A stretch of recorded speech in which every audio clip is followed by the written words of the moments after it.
നാട്ടുവാർത്തയിൽ ഇന്ന് ഒരു ആരാധനാമൂർത്തിയുടെ കഥയാണ്. അയിരൂർ കാഞ്ഞിറ്റുകര പാലയംപുലയൻ ക്ഷേത്രത്തിൻ്റെ വിശേഷങ്ങൾ.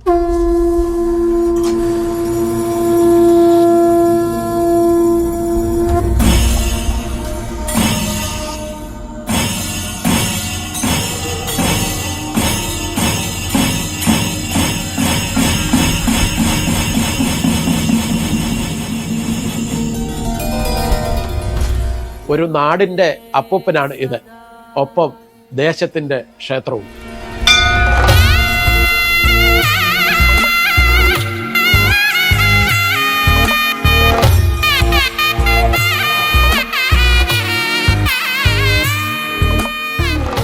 ദൃഢതരമായിട്ടുള്ള ഒരു ബന്ധമായിരുന്നു ഈ പാലംപുലയനും ചിറ്റേടത്ത് കുടുംബവും ആയിട്ടുണ്ടായിരുന്നത്. കുടുംബത്തിലെ കാർഷിക വൃത്തി കൊണ്ടാണ് അങ്ങേര് കഴിഞ്ഞിരുന്നത്. കാർഷിക വിഭവങ്ങൾ കൃഷി ചെയ്ത് കുടുംബത്തിന് കൊടുത്തിരുന്ന ഒരു കാലഘട്ടത്തിലെ ഈ പാലംപുലയൻ ഇപ്പം കുടികൊള്ളുന്ന ഈ പ്രദേശമെല്ലാം വനമായിരുന്നു. കൃഷിപ്പണി ചെയ്തുകൊണ്ടിരുന്നപ്പോഴേ അങ്ങേർക്ക് ലഭിച്ച ഒരു നിധി അത് മത്തങ്ങായ്ക്കകത്ത് ആക്കിയെന്നാണ് പറയുന്നത്. ഇത് കൊണ്ടുവന്ന് നദിക്ക് ഇക്കരെ, ഈ നദി പമ്പാ നദിക്ക് അക്കരപ്പുറത്താണ് ചിറ്റേടത്ത് കുടുംബം, ആറിനോട് ചേർന്ന. അപ്പോൾ ഇക്കരെ കൊണ്ടുവന്ന് വിളിച്ചു എന്നാണ് പറയുന്നത്. വിളിച്ച് കുടുംബത്തിലെ കാരണവർ വന്ന് ഈ നിധി എടുത്തുകൊണ്ട് പോയി. അങ്ങനെയാണ് ചിറ്റേടത്ത് കുടുംബത്തിന് കൂടുതൽ ഐശ്വര്യം ഉണ്ടായത് എന്നാണ് വാമൊഴിയായിട്ട് നമ്മൾ കേട്ടിട്ടുള്ളത്. ഇത് അവിടെ കൊണ്ടുവന്ന് കുടിച്ചു വെച്ചു എന്നും ആ പറയുന്നത്, അല്ലാതെ ഇത് മറ്റൊന്നും ഉപയോഗിച്ചിട്ടില്ല എന്നും ഈ പറഞ്ഞു കേട്ടിട്ടുള്ളത്. അപ്പോൾ അത് കഴിഞ്ഞ് കുറച്ച് കാലങ്ങൾ കഴിഞ്ഞ ശേഷമാണ് ഈ പാലംപുലയൻ വനത്തിൽ വിറക് ശേഖരിക്കാൻ പോയി. തോൾസഞ്ചി ഉണ്ടായിരുന്നു, അതിൻ്റെ കൂടെ കയ്യിൽ ഒരു കൊടുവാളും. അങ്ങനെ പോയപ്പോഴാണ് ഈ കടുവായുടെ ആക്രമണം ഉണ്ടാകുന്നത്. ഇങ്ങേരെ കാണാതെ വന്നപ്പോഴാളുകൾ തിരക്കി ചെന്നപ്പം കടുവ ചത്തതും ഈ പാലംപുലയൻ്റെ ജഡവും കണ്ടുകിട്ടി. അപ്പം പാലംപുലയൻ സ്വന്തം കയ്യിലിരുന്ന കൊടുവാൾ കൊണ്ട് കടുവായെ വെട്ടി. ഇങ്ങേരെ കടുവയുടെ ആക്രമണത്തിൽ ഇങ്ങേരും മരിച്ചു. അങ്ങനെ ഏറെക്കാലം കഴിഞ്ഞപ്പോഴാണ് ഈ കുടുംബത്തിൽ പല അനർത്ഥങ്ങൾ ഉണ്ടാകുന്നു. അന്ന് ആദ്യം അന്വേഷിക്കുന്നത് ജ്യോതിഷനെയാണ്. ജ്യോത്സ്യൻ്റെ അടുത്ത് ചെന്നതിൻ്റെ കാരണം അന്വേഷിച്ചപ്പോൾ പറയുന്നു, നിങ്ങൾക്ക് വേണ്ടിയിട്ട് ജീവിതം ഒഴിഞ്ഞു വെച്ച ഒരു മനുഷ്യൻ്റെ കൂര് ഗതിയില്ലാതെ അലഞ്ഞു നടക്കുന്നു. അപ്പം അതുകൊണ്ട് അങ്ങേർക്ക് മതിയായിട്ടുള്ള അംഗീകാരം കൊടുത്താൽ ഇതിന് ശമനം ഉണ്ടാകും. അങ്ങനെയാണ് പാലംപുലയൻ്റെ പ്രതിമ ചിറ്റേടത്ത് വെച്ച് തന്നെ ഉണ്ടാക്കി ഇവിടെ കൊണ്ടുവന്ന് പ്രതിഷ്ഠിക്കുന്നത്. അന്ന് മതിയായിട്ടുള്ള സംരക്ഷണമില്ലാതെ ഒരു വൃക്ഷത്തിൻ്റെ ചുവട്ടിലാണ് ഇത് വെച്ചത്.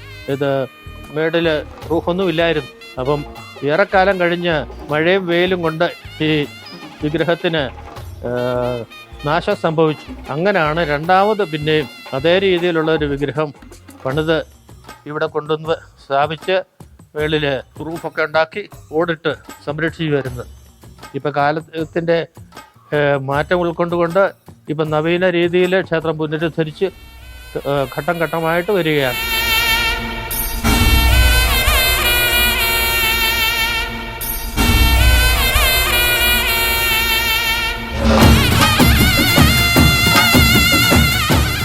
രസകരമായ വഴിപാടുകളും നിവേദ്യങ്ങളും ഈ ക്ഷേത്രത്തെ വ്യത്യസ്തമാണ്. വഴിപാട് ഇപ്പം ശരിയായിട്ട് പറഞ്ഞാൽ മനുഷ്യർ ഉപയോഗിക്കുന്ന എല്ലാ സാധനങ്ങളും ഇവിടെ വഴിപാടാണ്. കാരണം ഇന്നൊന്നും പറയുമ്പോൾ മെഴുകുതിരിയായാലും മുറുക്കാൻ, പിന്നെ വെറ്റ, പാക്ക, കോല, അതുകൊണ്ട് പിന്നെ എല്ലാ ഐറ്റവും വരും. ഇന്നൊന്നും പറയാൻ പറ്റത്തില്ല. മനുഷ്യർ ഉപയോഗിക്കുന്ന എല്ലാ സാധനവും വരും. അത് പിന്നെ ചുട്ട മീനായാലും, പിന്നെ ചുട്ട പിന്നെ മലചരക്ക്, ചേമ്പ്, കപ്പ, ഇതെല്ലാം ചുട്ടതും അല്ലാത്തതായിട്ടും വരും. ഫ്രൈ റൈസ്, കോഴിക്കറി എല്ലാം ഇവിടെ അപ്പൂപ്പിന് വഴിപാടാണ്. കള്ളും ഉണ്ട്. അത് കള്ള് എല്ലാ ഐറ്റവും വരും.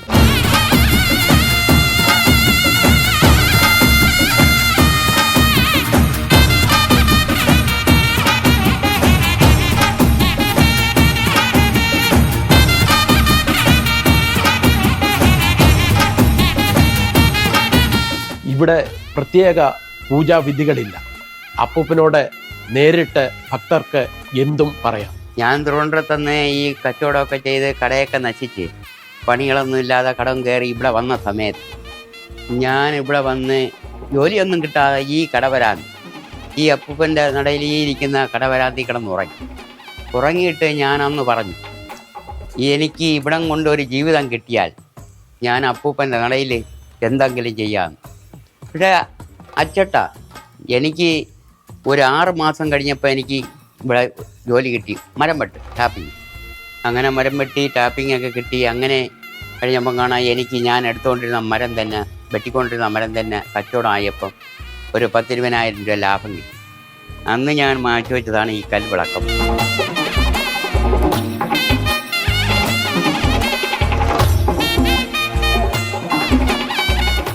ജാതിയും മതവും ഇവിടെ മാനദണ്ഡങ്ങളല്ല, ആർക്കും വരാം, പ്രാർത്ഥിക്കാം. ഈശ്വര വിശ്വാസികൾ ഇവിടുത്തെ എന്താന്ന് വെച്ചാൽ എത്ര ആയാലും നമ്മുടെ നാട്ടിലെ സംസ്കാരം അനുസരിച്ച് എന്തെങ്കിലും മോഷണം പോയാൽ അത് തിരിച്ചു കിട്ടാനുള്ള ഒരാഗ്രഹം, വഴിപാട് നേരുക, അത് സഫലമാവുക, അത് തിരിച്ചു കിട്ടുക, വിശ്വാസം വളർത്തുന്ന കാര്യങ്ങളാണ്.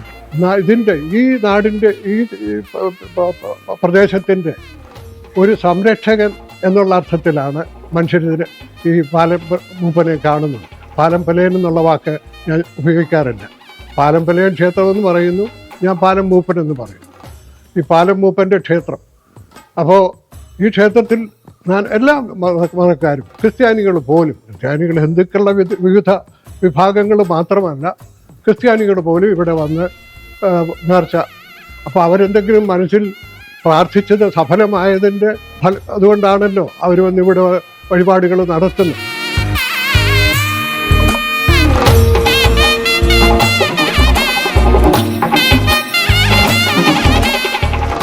പുതിയ കാലത്തിൻ്റെ ആത്മീയ മാതൃകയാണ് ഈ ക്ഷേത്രം. ഒപ്പം ഭക്തർക്ക് ആശ്വാസവും. എന്നെ സംബന്ധിച്ച് പറയുകയാണെങ്കിൽ എൻ്റെ കൊച്ചിലെ മുതലേ എനിക്ക് വിശ്വാസമുള്ളൊരു ദേവനാണ്.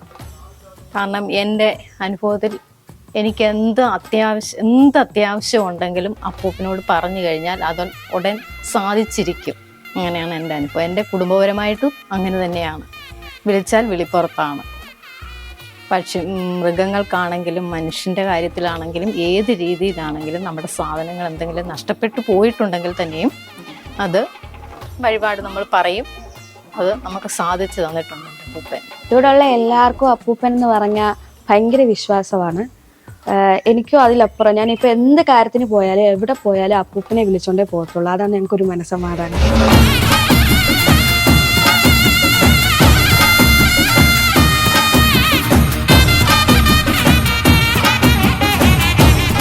നാട്ടുവാർത്തയിൽ മറ്റൊരു വിഷയവുമായി വീണ്ടും കാണാം. നന്ദി, നമസ്കാരം.